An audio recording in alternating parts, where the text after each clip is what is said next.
Hey y'all, what's up? I'm back for the Love and Hip Hop New York review, season 6, episode 10. I believe, I'm gonna be honest, I was kind of bored until towards the end. Maybe it's just me, but I was kind of bored. I don't know. But, yeah, the Creep Squad, um, Peter, he has he's trying to play peacemaker or whatever between Cisco and Rich.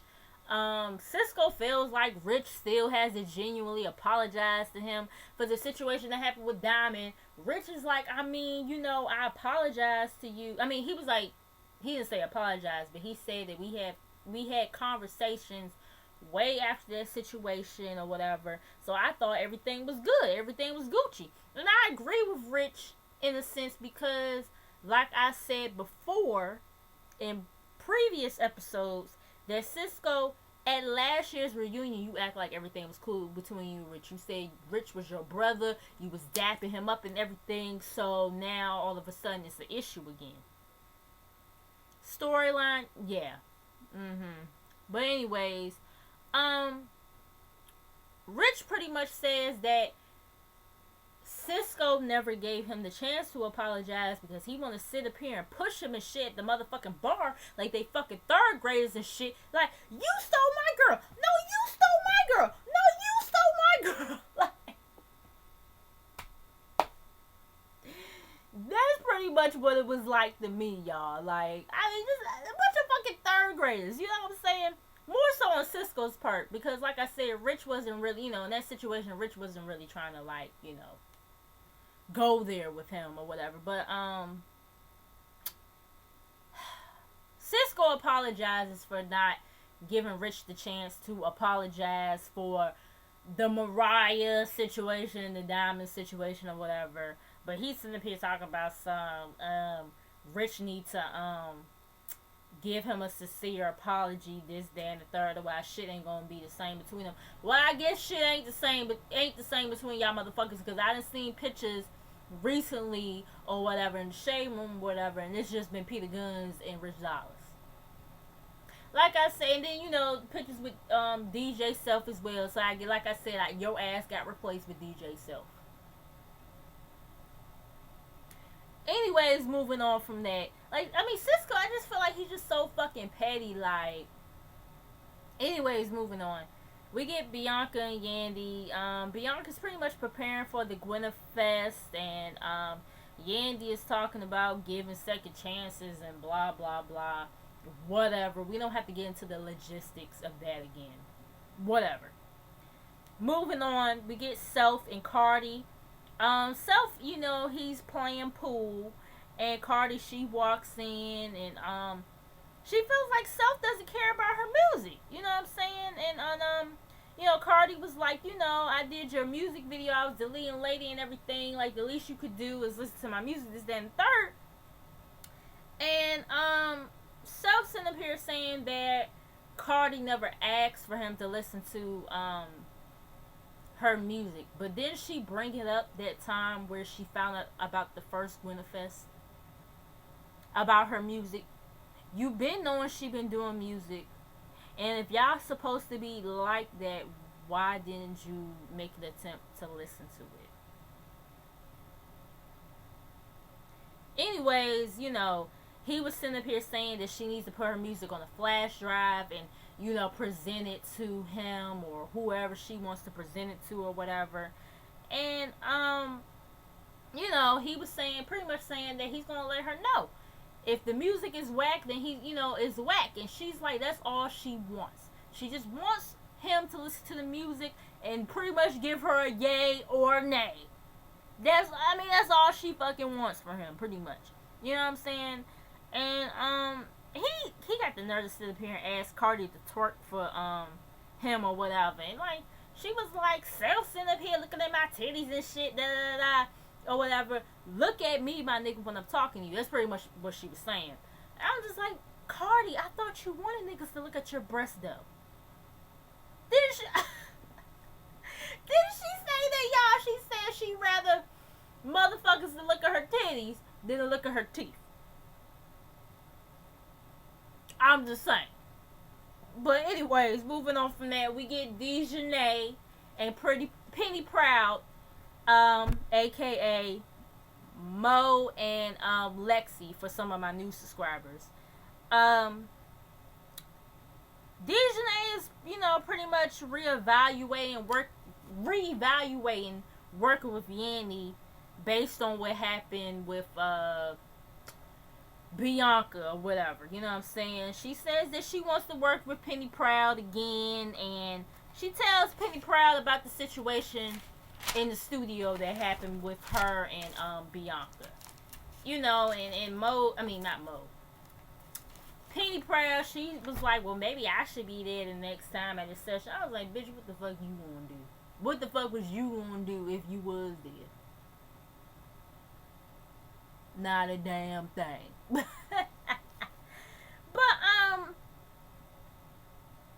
Dejanay, she's not feeling right about her and Penny Proud splitting up or whatever. She thinks that they should get back together. Penny Proud is not really too convinced on them getting back together at this moment and everything. She's so focused on her career. She lets her know, like, I got French Montana in the studio with me or whatever. So I don't know if I'm really interested in us being BBOD again. You know what I'm saying? Dejanay brings up the fact that Def Jam is interested in them as a group, not as solo acts. You know what I'm saying? And I was like, who from Def Jam? Who? Give me a name, cause I want to know. No, but I'm not gonna lie though. They did pretty good. I know I'm skipping ahead a little bit, but I feel like they did pretty good. For this performance. Usually, I know we all say, how they do better separately, but this performance though, they did pretty good together. You know what I'm saying? But anyways, Penny Proud, she pretty much says she has to think about, them getting back together or whatever. Ra and Remy Ma, they come together and they have a discussion. Ra, she's trying to play Dr. Phil, and she brings up Remy's sisters and everything. She says it's one sister that she's fine with, the other sister not so much. She told the other sister, like, bitch, I'ma fuck you up on motherfucking sight when I see you. She said that's the last conversation they pretty much had and everything. And she said she was gonna drag her. That she loved that catchphrase, I tell you. She said she told her sister she was gonna drag her. But I guess apparently maybe they done made up, because it sounded like Remy said that she asked her to be in the wedding or something. So I guess this sister is going to be in the wedding too. Y'all correct me if I'm wrong, but yeah. So Ra, she asks, she comes with the dramatics about Remy's dress or whatever. She was like, well, she was like, I've been looking around for this dress and everything, and I just don't know. Or whatever. She was just being real dramatic about it, like as if she didn't get the dress, or she wasn't able to get the dress for Remy Ma. And come to find out, like, Ra got the dress for Remy. Remy was so excited, she ends up jumping on Ra and everything, and Remy prepared, and the lady comes out with the dress, and Remy prepares to try it on, but of course we didn't actually see her try it on and everything. We get Peter Dirty Feet Guns and his daughter in Dejanay's voice. We get them, and Peter finds out that Amina told Whitney, which is his daughter's name. She told Whitney about the whole situation with him and Tara and all, just everything. And he's kind of like, damn, like, some things you don't want your daughter to know and everything, but your daughter is grown. She's, regardless of the fact that y'all understand that you're a princess, as you want to say queen or whatever, but she's old enough to know what the fuck you're doing. Even if Amina wasn't to have told her, she would have found out sooner or later. But I mean, he did say that he would have rather him had told her or whatever. But it's just kind of like, I mean, like I said, she was gonna find out sooner or later. You was a slow poke. You took too motherfucking long to tell her, so your wife told her before you did. But what else happened with that conversation? Whitney is pretty much disappointed in him. Like, damn, like, you know what I'm saying? You're supposed to be my dad. You're supposed to show me what kind of dudes I'm supposed to be dating. And you're showing me what kind of... But that should be a stepping stone for Whitney, for real, is she should... This should teach her what kind of dudes to not date. Her father should be an example of that. But I understand sometimes, though, too, there's a lot of females that they tend to date dudes that's kind of like they dad because that's all they see. I completely get that. You know what I'm saying? Like, my dad is not a bad person. I wouldn't want to date nobody like him, to be quite honest. You know what I'm saying? Like, I love my dad. Over the years, our relationship has gotten stronger and everything, but I wouldn't want to date nobody like him. You know what I'm saying? But what else happened? Whitney feels like that, you know, him producing all these kids and everything is taken away from the kids that he already has here. You know what I'm saying? And he kind of agrees with her or whatever. And then she starts crying, and he was like, you know, I feel like I make all the women in my life cry. Like, I don't want you to cry. You know you're my queen, right? I was just like...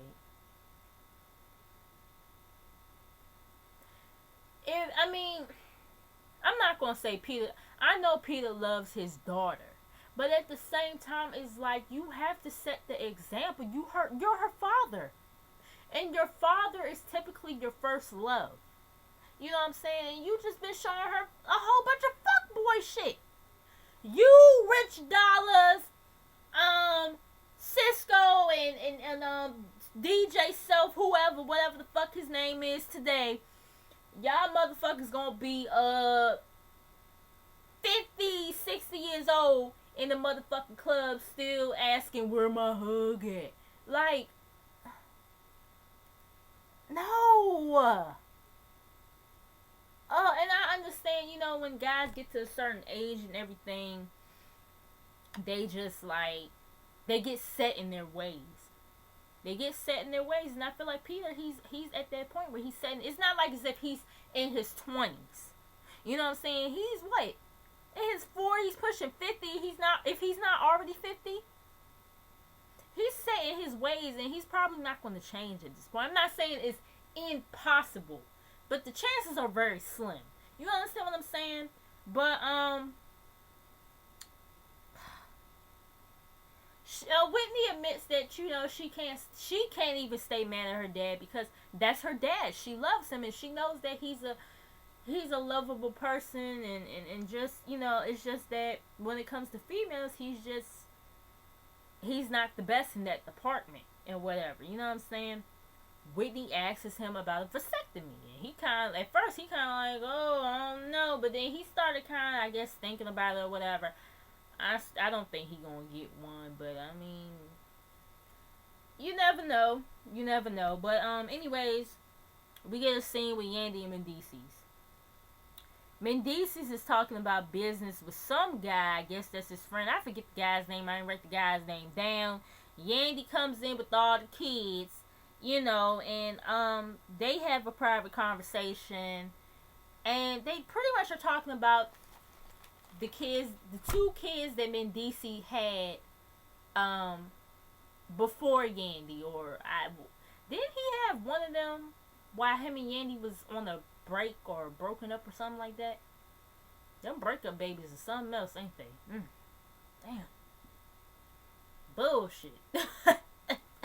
But no, I mean, kids are not a mistake, though. I don't want nobody to sit up here and try to imply that's what I'm saying. No, kids, no matter how they get here, they're not a mistake.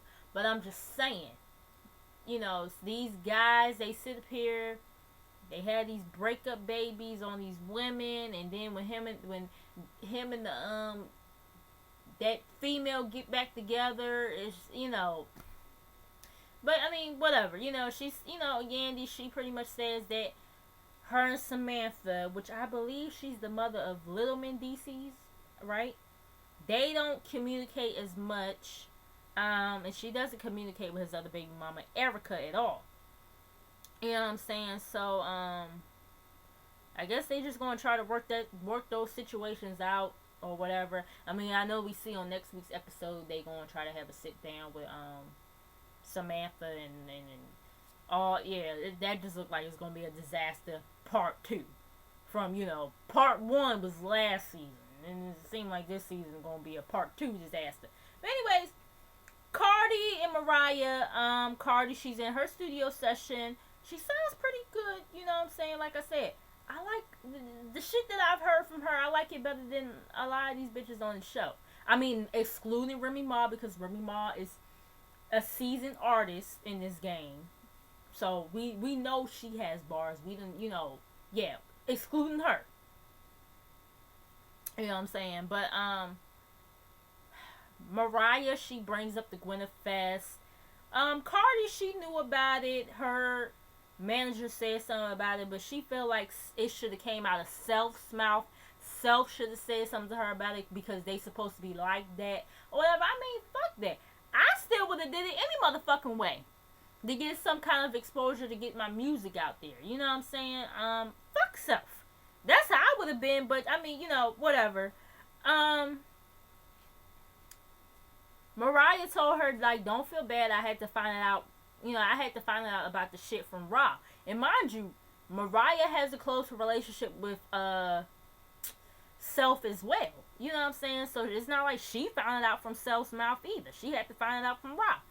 But they talk about Cardi's boo, Tommy, who is locked up, and you know, she's still feeling like he's not really being supportive or whatever. Mariah was like, fuck that. It seemed like it's all about what the fuck he want. What is it that you want? You know what I'm saying? And you know, ooh, excuse me. She brings up Dejanay or whatever, and brings up the fact that she found Mariah, by the way, she brings this up. Mariah finds out that Mo Dejanay put out a restraining order against Bianca, I guess after the last situation that they had in the studio. She put out a restraining order on Bianca or whatever. And Mariah pretty much says she's not going to throw the first blow, but she is going to, like, I guess, be petty and bring the shit up or whatever. I don't know. Whatever. Anyway, so we get to the Gwyneth Fest. Raw is talking about some bum bitch, in her words. You know, that's with Yandy and everything. And, you know, she's saying that the girl had a standoff with her and her homegirls at some other event or whatever, and she was like, you know, according to my recollection, Yandy was there in the building. You know what I'm saying? And next thing I know, you know, as I'm writing my notes down, I looked the hell up. Apparently, Raw tried to throw a bottle or something at old girl and everything, and I was just like, and you wonder why people can't take you seriously as a manager. Like, you can't sit up here and talk about Yandy and whoever else not being professional. This, that, you being the most unprofessional motherfucker right now. Just sit up here, okay, because this bitch's hair so fucking what? You supposed to be a manager. You're here representing motherfuckers. And yet you pull a stunt like that. Who gives a fuck if that bitch is there? You supposed to be making money, right? I mean, y'all know what I'm saying? Like, it just, you can't sit up here and throw all these motherfucking stones and you the main one that's on the bullshit. You know what I'm saying? Yandy, she kind of feeling some type of way because she feel like that shit could have hit her. You know what I'm saying? Which it is true. That shit could have, you know, that shit could have hit anybody. You throwing a motherfucking bottle just the fuck out of nowhere. That shit could have hit any motherfucking body. Other than the intended target. You know, Remy, she is the judge, one of the judges of the Gwyneth Fest, also followed by Mano, and who else was a judge? Fuck, it was somebody else, child. Mm. Y'all know who else was judge, I guess, or whatever. But yeah, but Remy, she decides that, you know, cause Raw is her friend, she's gonna check up on her anyway, make sure she's okay. Remy feeling some type of way because she feel like Yandy knew that Raw and this chick didn't get along, and she brings this chick to an event. Like, Yandy could bring whoever the fuck she wants to an event. I mean, yeah, maybe it might have been messy. Maybe on Yandy's part. Maybe Yandy might have been trying to be on some messy shit because, you know, she friends with Mona. You know what I'm saying? And, you know, they trying to start a pot or whatever. But at the same time, Yandy could bring whoever the fuck she want to. Rashida, if you're supposed to be a manager, and you're in this setting trying to be professional, that's what the fuck you should be. Fuck that bitch. You know what I'm saying? But it's like, I mean, you know, they escorted Rashida out and everything, and that's when, like I said, Remy went to go check up on her, and, you know, Remy feeling some type of way because she feel like Yandy knew about the situation and she brought her here. Yandy says that she ain't know that they had beef like that was that deep, pretty much, or whatever. Mo is the first one to perform. She brings Lexi on the stage with her, and this is, like I said, we find out that they decided to reunite for a performance and everything. BBOD is back pretty much, and also I seen the interview with them on DJ Vlad, so yeah, they back. I thought their performance was actually okay though. I didn't think it was bad. Just, man, might have just been me, but I didn't think it was bad. Mariah performs. I felt like her performance fell kind of short. Maybe she should have performed that song Once Upon a Time Not Long Ago. I was a hoe, and I'm admitting it. Can't take it back, cause I admit the shit. Ain't that how it go? Maybe she should have performed that shit, cause I don't know. The performance just fell kind of flat to me a little bit. That's who was also a judge. Rich Dollars was also a judge. So she felt like she had to bring her A game because he was a judge as well. They had some other contestants perform. Bianca comes out. I liked her performance too, and the dances and everything. Mo, she gives kind of props, but she gives like a backhanded compliment. She was like, you know, I admit that, you know, Bianca's performance is good, but, you know, was she lip syncing? I said, child. I mean, did y'all feel like Bianca was lip syncing? Y'all let me know. I'm kind of tipsy a little bit still.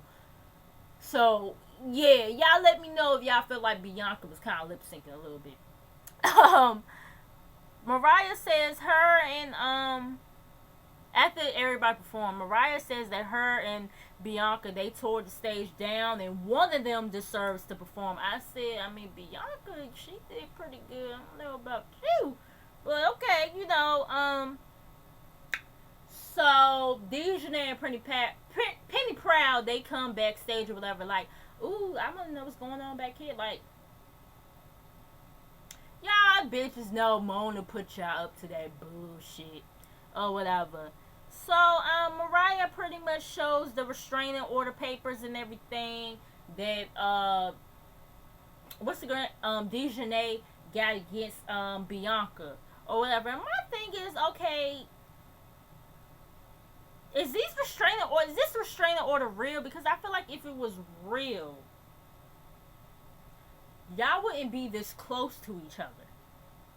I mean, y'all know what I'm saying? Like, y'all wouldn't be this fucking close to each other.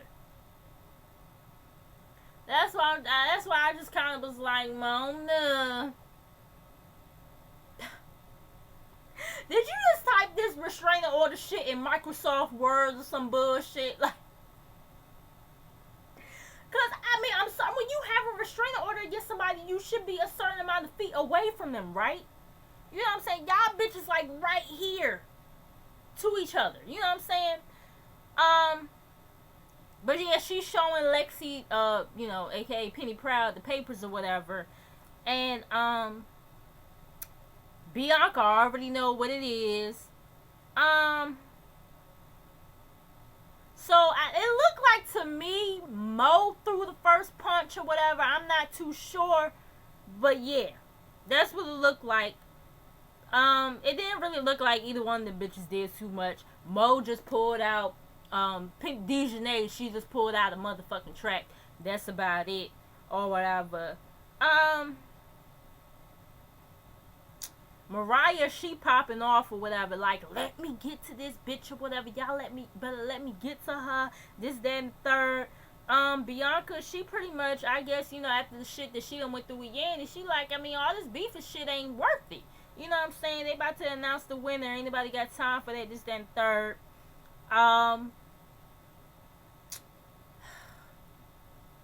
You know, Dejanay, she feeling herself with Penny Proud.